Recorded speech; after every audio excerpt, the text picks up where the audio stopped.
Welcome to Channel 19 Mysteries. I'm your host, Midnight Rider. Most of us feel safe as long as we stay on the beaten path.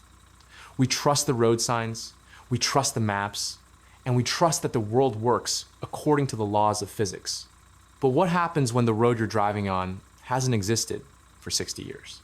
What happens when a passenger vanishes from a moving bus in the blink of an eye? Or when a 1,500-pound bull is folded into a sealed metal box? Tonight, we're taking a journey where the strange, mysterious, and unexplained come alive. We'll traverse the high plains of Nebraska, the cursed forests of Transylvania, and the high-tech, high-terror borders of Skinwalker Ranch. These aren't just campfire stories. They are documented accounts of people who stepped out of our reality and into something else. If you're a fan of these types of stories, do me a huge favor, hit that like button, subscribe to join our community of truth seekers, and drop a comment below letting me know which of these locations you'd be brave enough to visit. Your support keeps the lights on here at the station. Now, let's get into tonight's stories.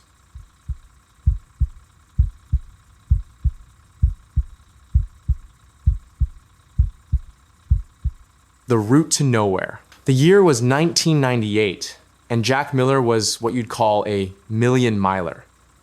He'd spent 25 years behind the wheel of a Peterbilt, hauling everything from industrial-grade steel to refrigerated poultry across the lower 48. Jack was a man of logic, coffee, and a very strict schedule. He didn't believe in ghosts. He didn't believe in aliens. And he certainly didn't believe in highway hypnosis. To Jack, the road was just asphalt and physics. It was a Tuesday night in late October. Jack was hauling a heavy load of electronics from Denver toward a distribution center in rural Nebraska. He was running behind a blown tire outside of Fort Morgan, had cost him 3 hours, and he was looking to make up time. Now, Jack had a physical atlas on the seat next to him, but he'd driven this route so many times he could do it blindfolded. So, when he saw a bright, neon orange construction sign that said I-80 East closed, follow detour, he didn't think twice. He followed the arrow onto a 2-lane blacktop that veered off into the high plains. For the first 20 minutes, everything seemed normal. But as the lights of the highway faded in his rearview mirror, Jack noticed something odd. The detour signs had stopped. Usually, the Department of Transportation is pretty good about placing follow detour markers at every junction to keep truckers from getting stuck on a narrow residential street. But here, there was nothing. Just the blacktop, the sagebrush, and his own headlights. Jack checked his watch. It was 1:14 a.m. He looked at his odometer. He'd gone 15 miles since the turnoff. According to his mental map, he should have hit Highway 34 by now. Instead, the road began to narrow. The shoulder disappeared, replaced by deep, sandy trenches. And then, the fog rolled in. This wasn't your typical morning mist. This was thick pea soup fog that seemed to swallow the hood of his truck. Jack slowed down to 20 miles per hour. He reached for his CB radio, keyed the mic, and said, "Any drivers out on the 402 detour? This is Big Jack, looking for a status report." Over. Silence. Not even static. Just a dead, hollow air coming through the speakers. Jack frowned. Even in the middle of nowhere, you can usually catch a faint signal from a weather station or a distant base camp. He tried another channel. Then another. Every single one of the 40 channels was dead. Suddenly, the fog parted just enough for Jack to see something up ahead on the right-hand side of the road. It was a diner. It had one of those classic 1950s chrome exteriors and a buzzing neon sign that simply said, "Eat." Jack felt a wave of relief. He figured he could pull in, grab a coffee, and ask the cook for directions back to the interstate. He pulled the air brake and hopped out of the cab. As soon as his boots hit the ground, he realized how quiet it was. No crickets, no wind, just the low, rhythmic hum of his own truck engine. He walked toward the diner, but as he got closer, he noticed something that made the hair on the back of his neck stand up. The diner was pristine. There wasn't a speck of rust on the chrome. There wasn't a crack in the windows. But the parking lot? It wasn't paved. It was made of white, crushed, bone-dry gravel that didn't crunch when he stepped on it. It felt like walking on cotton. Jack pushed the door open. A little bell rang a sharp, silver sound that seemed way too loud for the room. Inside, the diner was occupied by only one person, a man sitting at the far end of the counter wearing a pinstripe suit and a fedora. He was staring straight ahead at a bowl of steaming soup. Jack sat down 2 stools away. "Evening," he said. The man didn't look at him. He didn't even blink. "Hey, friend." Jack tried again, louder this time. "I'm a bit turned around. I followed a detour off I-80. Do you know how far I am from the Nebraska border?" The man in the suit slowly turned his head. And when I say slowly, I mean it looked mechanical. When his face finally came into the light, Jack's stomach did a somersault. The man's skin looked like it was made of gray construction paper. It was matte, dry, and completely devoid of any pores or wrinkles. But the worst part was his eyes. They weren't eyes. They were just 2 perfectly smooth black spheres. The man opened his mouth, but no sound came out. Instead, a smell hit Jack. It was the smell of old, stagnant water and burnt ozone. The man raised a hand and pointed a long, gray finger toward the window, specifically toward Jack's truck. Jack looked out the window, and his heart nearly stopped. The fog outside hadn't just stayed put, it was pressing against the glass. And inside the fog, Jack could see shapes. Dozens of them. They looked like people, but they were elongated, swaying back and forth, like seaweed in an ocean current. They were circling his Peterbilt. Jack didn't say another word. He didn't wait for his coffee. He bolted. He burst through the diner door and sprinted for his cab. As he ran, he felt the air get cold, colder than it should have been in October. It felt like stepping into a deep freezer. He jumped into the driver's seat, slammed the door, and locked it. He didn't even wait for the glow plugs to warm up. He cranked the engine. It sputtered. He cranked it again. Come on, come on. The engine roared to life. Jack slammed the truck into gear and floored it, spraying that weird white gravel everywhere. As he pulled away, he looked in his side mirror. The diner was gone. Not faded into the fog, gone. Just gone. Where the building had been, there was now just a flat, empty field of gray dirt. Jack drove. He didn't look at the map. He didn't look at his watch. He just kept the needle at 60, praying he wouldn't hit a dead end. After what felt like hours, the fog abruptly vanished.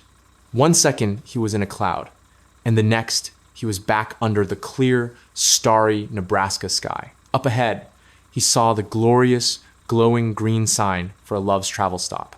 Jack pulled into the truck stop, his hands shaking so hard he could barely turn off the ignition. He stumbled inside and went straight to the counter. The girl working the register looked at him like he'd seen a ghost. "Sir, you okay? You look like you've been through a car wash." Jack wiped his forehead. He was drenched in sweat. I just came off that detour on I-80, the one about 20 miles back." The girl frowned. "Detour?" "Sir, I-80 has been clear all night. There's no construction between here and Denver." Jack shook his head. "No, there were signs. Big orange signs. I followed them for miles." Another driver sitting at the counter, an older guy with a gray beard, looked up. "You take the turn by the old silo? The one that leads toward the Blackwood Cut?" Jack nodded eagerly. "Yeah, that's the one." The old driver took a slow sip of his coffee and looked Jack dead in the eye. "That road was decommissioned in 1942, son. It washed out in a flood 60 years ago. There hasn't been a piece of pavement on that stretch since before you were born." Jack didn't finish his haul that night. He called his dispatcher, told them he was sick, and stayed in the bright lights of the truck stop until the sun came up. The next morning, he walked around to the passenger side of his truck to check his tires. He stopped dead in his tracks. Pressed into the chrome of his passenger side door were 3 handprints. They weren't greasy or muddy. They were etched into the metal, like an acid wash. And the handprints didn't have fingers. They had long, thin, tapering points. Jack Miller retired 6 months later. He never told his wife the full story, and he never drove a truck at night again, because he knew that somewhere out there, on the edges of the map, there are roads that don't lead to any city. They lead to the places where the fog never lifts.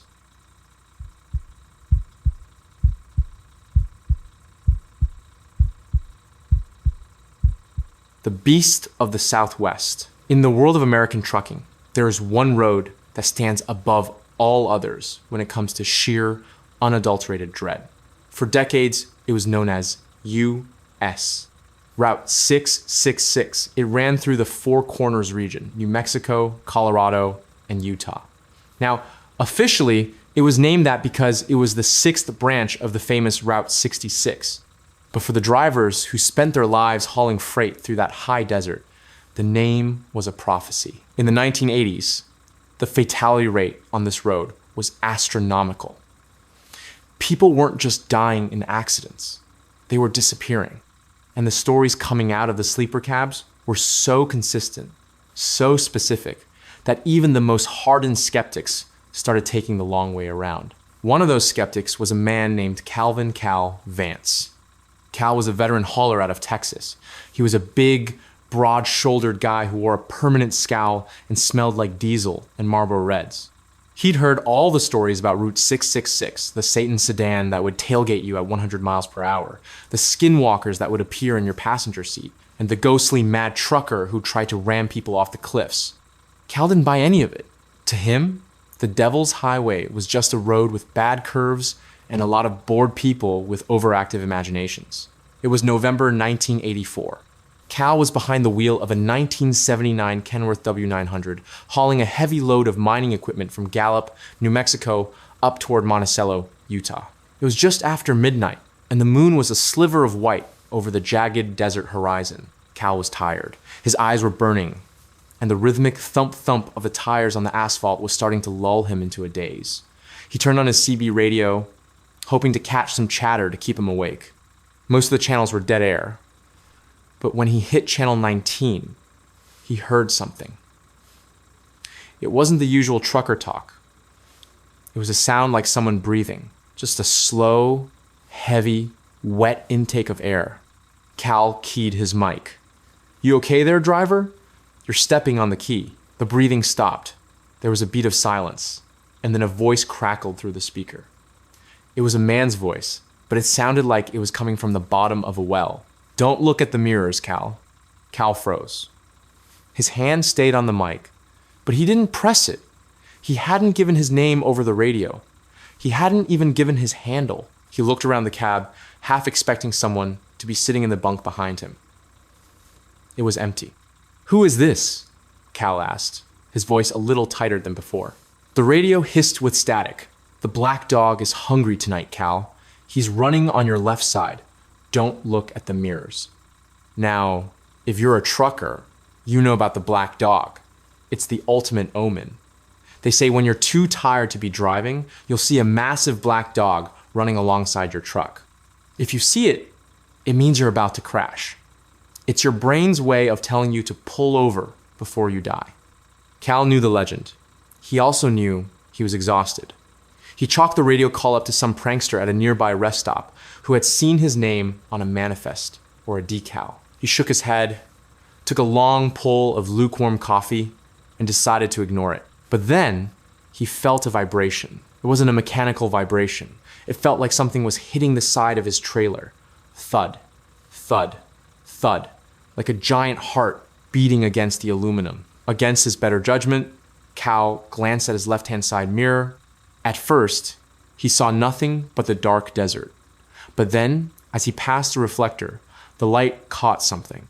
There was a shape running alongside his truck. It was keeping pace with him at 65 miles per hour. It was jet black, so black it seemed to absorb the light from his running lamps. It was easily the size of a grizzly bear, but it had the lean, muscular build of a Doberman. Its eyes weren't reflecting the light. They were glowing with a dull, sickly yellow hue. Cal slammed his eyes back to the road ahead, His heart was hammering against his ribs. "It's just fatigue," he told himself. "Highway hypnosis. You're hallucinating." The radio crackled again. "He's getting closer, Cal. He wants to see your face." Cal reached out to turn the radio off, but his hand stopped midair. The temperature in the cab had plummeted. In the span of 5 seconds, it went from a comfortable 70 degrees to below freezing. He could see his breath frosting in the air. And then he heard it. The sound of a latch clicking. On a Kenworth W900, the doors are heavy. They don't just click open. But Cal watched, paralyzed, as the lock on the passenger door slowly turned. The handle depressed. The door swung open into the rushing night air. The wind roared into the cab, blowing Cal's papers and maps everywhere. He fought to keep the truck on the road, gripping the wheel so hard his knuckles turned white. He screamed, reached over, and yanked the door shut, slamming it and locking it manually. He was gasping for air, his eyes wide. He looked over at the passenger seat to make sure it was still empty. It wasn't. Sitting in the passenger seat was a man. He was wearing an old, oil-stained trucker cap and a denim jacket that looked like it had been buried in the dirt for 20 years. His skin was the color of gray ash, and it was pulled tight over his skull. He didn't have eyes. He just had empty, dark sockets that seemed to go back forever. The man didn't move. He just sat there, staring straight through the windshield. "Get out," Cal whispered. "Get the hell out of my truck." The man turned his head. He didn't use his neck muscles. His head just rotated on his shoulders like a swivel. He opened his mouth, and that same wet, heavy breathing filled the cab. "You're late, Cal," the man said. "The delivery is due." Cal didn't think. He didn't process. He just reacted. He slammed on the brakes. The tires screamed. The heavy trailer jackknifed, the back end swinging out to the left, heading straight for a steep drop-off at the edge of the plateau. Cal fought the wheel, trying to steer into the skid, but the truck felt like it was being pushed by an invisible force. As the truck slid toward the abyss, Cal looked at the passenger seat one last time. The man was gone. In his place, sitting on the seat, was a single, old-fashioned silver coin, a mercury dime. The truck came to a halt literally inches from the edge of the cliff. The front tires were hanging over the void. Cal sat there in the silence, the engine having stalled, listening to the ticking of the cooling metal. He reached over and picked up the dime. It was ice cold. When he looked at the date on the coin, his blood turned to water. 1942. Cal eventually got the truck back on the road, but he didn't go to Monticello. He drove back to Gallup, turned in his keys, and walked away from the industry that very night. A week later, he was talking to an old-timer at a diner, a guy who had been driving the Southwest since the Truman administration. Cal showed him the dime. The old-timer turned it over in his fingers, his face going pale. "Where'd you get this?" he asked. Cal told him the story. All of it. The radio, the dog, the passenger. The old-timer sighed and leaned back. In 1942, there was a driver named Jack Mercury Miller. He was hauling a load of supplies for the Army during the war. He was running Route 666 when he went off the cliff, right where you almost did. They never found his body, just his truck at the bottom of the canyon. They say he was obsessed with those mercury dimes, carried a pocket full of them for luck.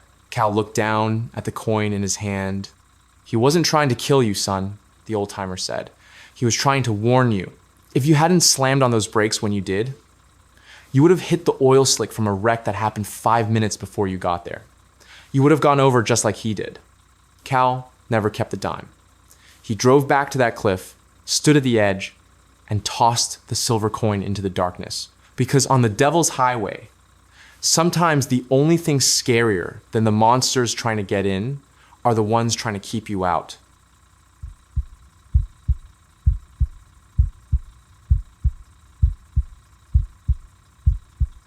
The wilderness of the vanished.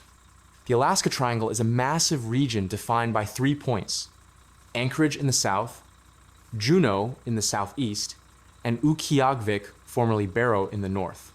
This area contains some of the most rugged, unforgiving terrain on the planet.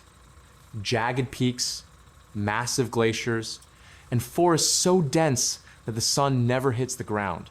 In 1972, a plane carrying two high-profile U.S. politicians vanished in this area. Despite a massive 39-day search involving 40 military aircraft and 50 civilian planes, not a single piece of debris, no wing, no fuel slick, and no bodies were ever found. It was as if the mountain had simply opened its mouth and swallowed the plane whole. But the story we're telling today involves a man named Gary who thought he was going on a routine solo trek, only to find himself in a dead zone where time and physics seemed to stop working. Gary was an experienced outdoorsman. He lived in a small cabin near the base of the Chugach Mountains.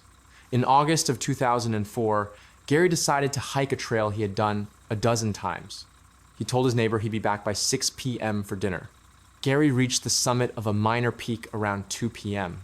He took a photo, which was later found on his camera, showing a clear, beautiful day. In the photo, Gary is smiling, looking completely relaxed. But in the background of that photo, right at the edge of the frame, there is a strange, blurry distortion. It looks like a ripple in the air, similar to the heat haze you see on a hot road, but it's vertical, standing like a shimmering curtain between two pine trees. Gary's neighbor waited until 8 p.m., then 10 p.m.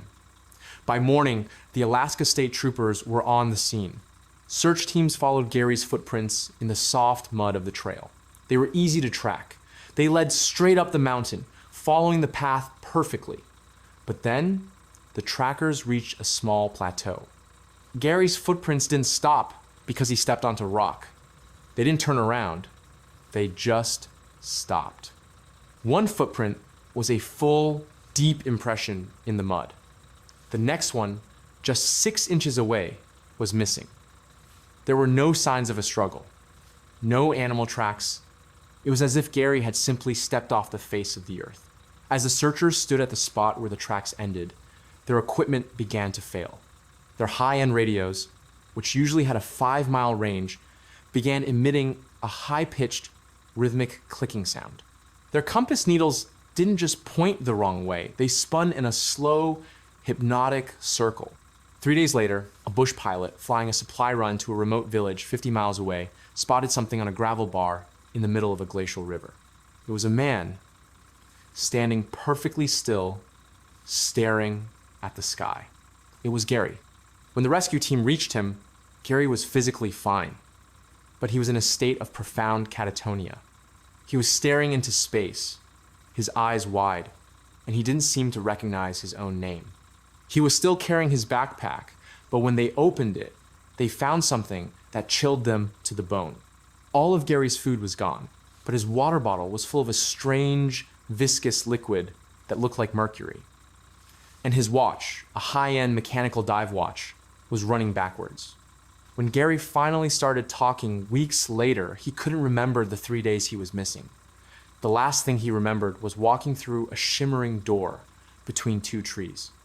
He said the world on the other side looked exactly like Alaska, but there was no sound, no wind, no birds, no crunch of his own boots. He claimed he saw people standing in the woods, but they were tall, thin, and had skin that looked like polished bone. They didn't speak, they just pointed toward the river. The local Tlingit people have a name for these beings, the Kushtakua. They are the ottermen, shapeshifters, who lure travelers into the woods by mimicking the cries of a baby or the screams of a woman. Once the traveler is lost, the Kushtakua takes their soul and traps them in a between world where they can never truly die, but they can never come home. Gary never hiked again. He moved to the desert of Arizona, as far away from the dark, green forests of the north as he could get, because he knew that in the Alaska Triangle, the wilderness isn't just a place, it's a predator.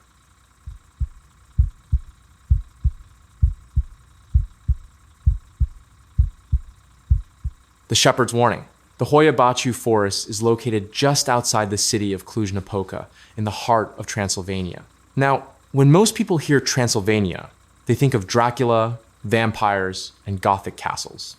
But for the people who actually live there, The real terror isn't in a castle, it's in the trees. The forest gets its name from a local legend involving a man known only as Bațiu, which is the Romanian word for shepherd. Centuries ago, Bațiu was moving his flock of 200 sheep through the valley. He decided to take a shortcut through these woods to get to the market. He went into the forest on a clear, sunny afternoon. He didn't just get lost. He and all 200 of his sheep vanished instantly. No tracks, no blood, no struggle, just gone.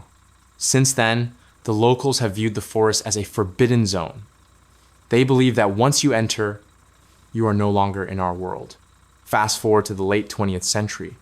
A 5-year-old girl was playing near the edge of the Hoia Bațiu while her family had a picnic. She chased a butterfly into the tree line and disappeared. The community did exactly what you'd expect. They launched a massive search. They combed those woods for weeks. They checked every ravine and every hollow log. Nothing. Eventually, the search was called off, and the family was forced to accept that their daughter was gone. 5 years passed. One day, a young girl walked out of the forest and back into the village. It was the same girl. But here's the thing. She was still 5 years old. She was wearing the exact same clothes she'd disappeared in, and they weren't just intact, they were clean. They looked like they'd just come off the clothesline. She had no memory of where she'd been. To her, she'd only been gone for a few minutes. She hadn't aged a single day. If you were to fly a drone over Hoia Bațiu today, you would see something that looks like it belongs in a sci-fi movie. Most of the forest is dense, but right in the middle, there's a perfect circle where absolutely nothing grows. No trees, no bushes, not even a weed. It's just flat, dead earth. Scientists from all over the world have come to this clearing to test the soil. They've looked for toxins, radiation, and high acidity. The results? The soil is perfectly healthy. Biologically, there is no reason why a forest that has existed for thousands of years wouldn't have reclaimed that circle. But it's not just the plants. When people enter that circle, their electronics die. Brand new camera batteries drain to 0% in seconds. GPS signals spin in circles. And the people, they start to change. Witnesses have reported entering the clearing and suddenly being overcome by a feeling of profound, crushing dread. Others have walked out only to find they have physical burns on their skin red, blistered marks that look like they were caused by high-intensity heat, even though they never felt a thing while they were inside. As you move away from the circle and back into the woods, the trees themselves begin to look wrong. In a normal forest, trees grow up toward the light. In Hoia Bațiu, the trees are bent, charred, and twisted into knots. Some grow in spirals. Others grow out of the ground at a 90-degree angle, run parallel to the earth for 10 feet, and then turn back up. Skeptics say it's just the wind or the way the light hits the slope. But if you look at the surrounding forests in the same valley, the trees there are perfectly straight. It's only inside the borders of Hoia Bațiu that the geometry of nature seems to break. In August of 1968, a military technician named Emil Barnea was in the forest with his girlfriend. They were ignoring the warnings of the locals because, again, Emil was a man of science. While they were near the clearing, the forest went completely silent. No birds, no wind, nothing. Emil looked up and saw a large, metallic, disc-shaped object hovering just above the tree line. It wasn't moving. It didn't make a sound. Emil managed to snap several photos before the object suddenly accelerated and vanished into the clouds. Now, usually, these types of photos are debunked as fakes or lens flares. But Emil's photos were analyzed by experts in the 60s and 70s, and they are widely considered some of the most authentic UFO photographs ever taken. He didn't want the fame, in fact, because he lived in a communist country at the time. Reporting paranormal activity actually got him fired from his job. He had no reason to lie. Today, the forest is a destination for dark tourism, but even the guides will tell you, don't stay after dark. One story involves a group of hikers who decided to camp near the edge of the forest. In the middle of the night, one of the hikers woke up because he felt something cold touching his face. He assumed it was a branch or a leaf. He opened his eyes and saw a thick white mist rolling through the floor of the tent. Inside the mist, he saw dozens of small, pale hands reaching up from the ground. They weren't attached to bodies. They were just reaching. He screamed and woke up his friends, and they ran out of the tent, leaving all their gear behind. When they came back the next morning with the police, their tent was shredded not by an animal, but by hundreds of tiny, razor-sharp punctures, as if it had been attacked by thousands of needles. Whether it's a portal to another dimension, a landing pad for things not from this Earth, or just a place where the Earth's magnetic field has gone haywire, one thing is certain: the Hoya Baciu Forest does not want visitors.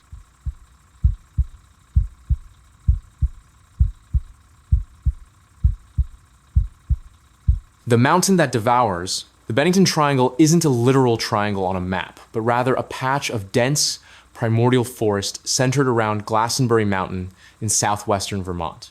To look at it during the day, it's beautiful rolling hills, vibrant maples, and clear streams. But the local indigenous tribes avoided it for centuries, calling it cursed land, where the four winds meet and the earth swallows the unwary. In the late 1940s, a series of disappearances occurred that defy every law of logic in search and rescue science. And the strangest of them all involves a man named James Tedford. It was December 1st, 1949. James Tedford was a veteran, a man of routine, and by all accounts, completely sane. He had spent the holiday with family in Street, Albans, and was taking the local bus back to Bennington. Now, there were 14 other passengers on that bus. The driver and the passengers all testified later that they saw James sitting in his seat. He was wearing his coat, his hat was pulled low, and his luggage was tucked into the overhead rack. He was even seen dozing off as the bus wound its way through the snowy passes of the Green Mountains. As the bus entered the outskirts of Bennington, specifically the area bordering the Glastonbury Wilderness, the bus didn't stop. It kept moving toward the terminal. When the bus finally pulled into the station in Bennington, the driver went to wake James up. The seat was empty.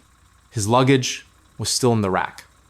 His bus ticket and a local newspaper were sitting right there on the cushion where he'd been sitting minutes before. But James Tedford was gone. The bus had not stopped. The doors had not opened. The windows were shut tight against the Vermont winter. To this day, nobody has ever seen James Tedford again.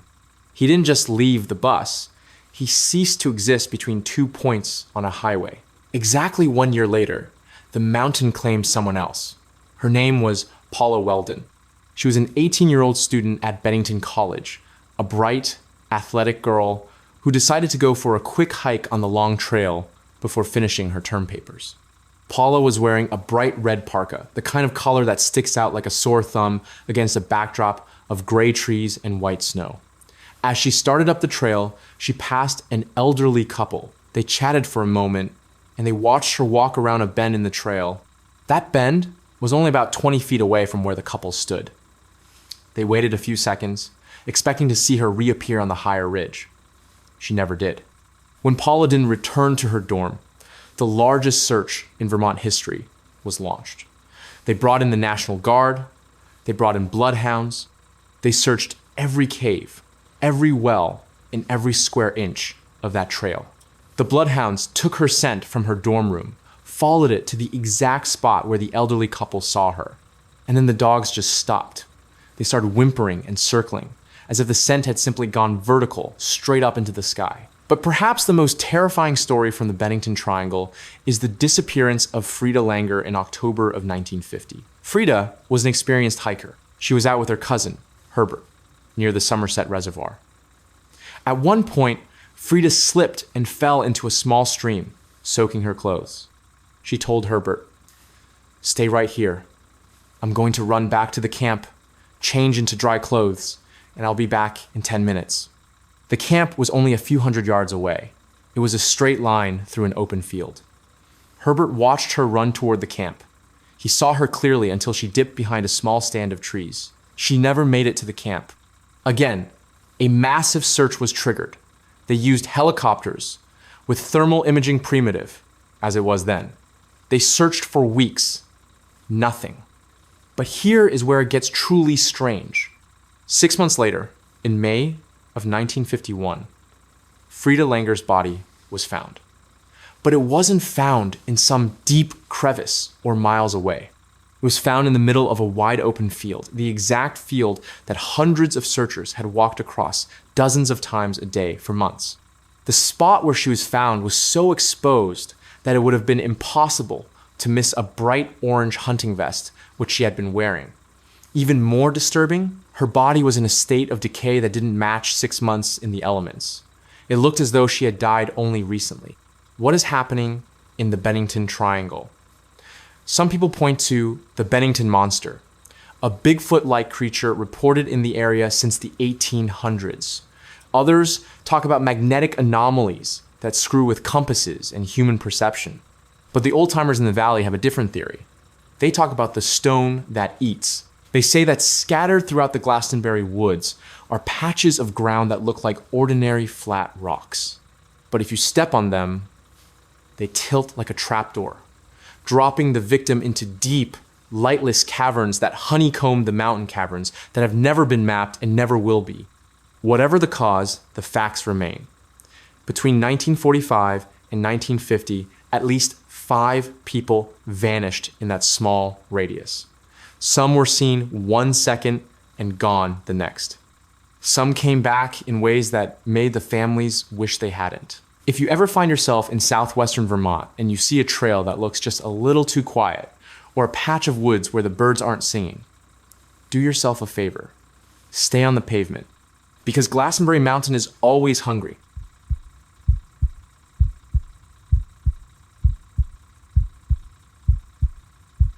The ranch that screams. In the mid-1990s, a man named Terry Sherman and his wife Gwen bought a ranch in northern Utah. They were hardworking, down-to-earth cattle ranchers who just wanted a quiet place to raise their kids and their prize-winning cattle.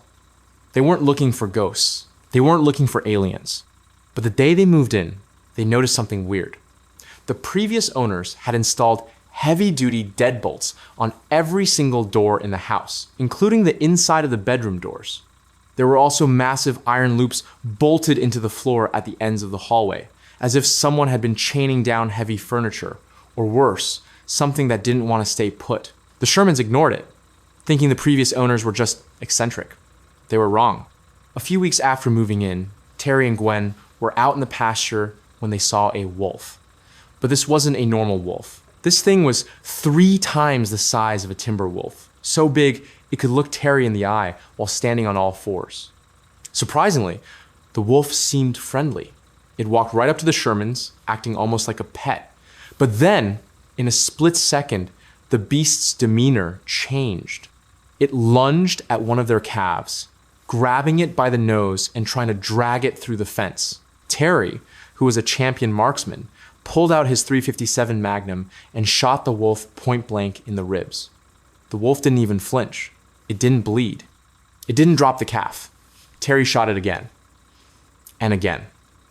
Finally, the wolf let go, turned around, and looked at Terry with a bored expression. Terry ran to his truck, grabbed a high-powered hunting rifle, and shot the wolf again. A chunk of hair and flesh flew off the animal, but there was no blood. The wolf simply turned and began to trot away across the muddy field. Terry and his son followed the tracks for over a mile.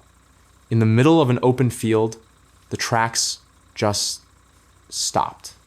Not like the wolf jumped, like it had simply evaporated into the air. Things only got worse. The Shermans started seeing crafts in the sky, not just lights, but physical objects that looked like refrigerators or cigar-shaped tubes that made no sound. One night, Gwen was driving home when she saw a massive, glowing portal open up in the sky above the ranch's limestone ridge. She described it as a window into another world. Through the glowing orange circle, she could see a different sky, one with a blue sun and strange, alien vegetation. As she watched, a dark, metallic craft flew out of the portal and vanished into the Utah night. Then came the cattle mutilations. The Shermans would find their prize bulls dead in the middle of a field, carved up with surgical precision.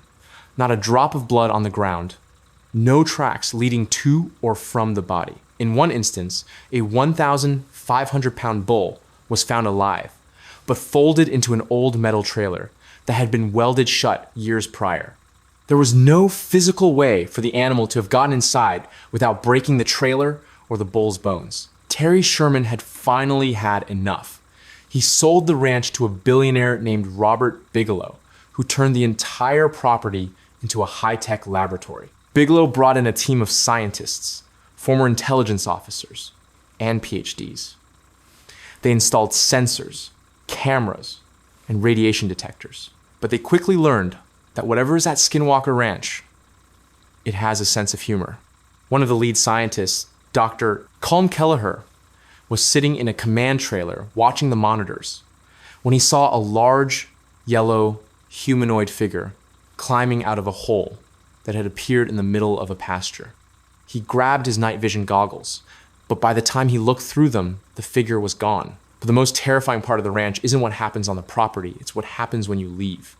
This is known as the hitchhiker effect. Scientists who worked at the ranch would go home to their families in Virginia or Nevada, only to find that the phenomena had followed them. Their wives would see shadowy figures in the hallways. Their children would hear voices calling their names from the basement.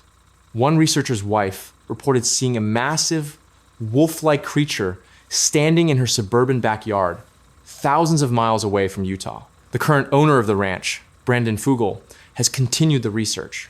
His team has documented massive G-force spikes and spikes in 1.6 gigahertz radio frequencies, a frequency often used for deep space communication right before a phenomenon occurs. In one documented event, a scientist named Thomas Winterton was working on the ranch when he suddenly felt a pressure in his skull. Within minutes, his head had swollen to twice its size, and he had to be rushed to the hospital with a pre-cerebral injury, something the doctor said looked like he had been standing in front of a high-powered microwave transmitter. To this day, the Skinwalker legend, named after the Navajo witches who can shapeshift into animals, persists.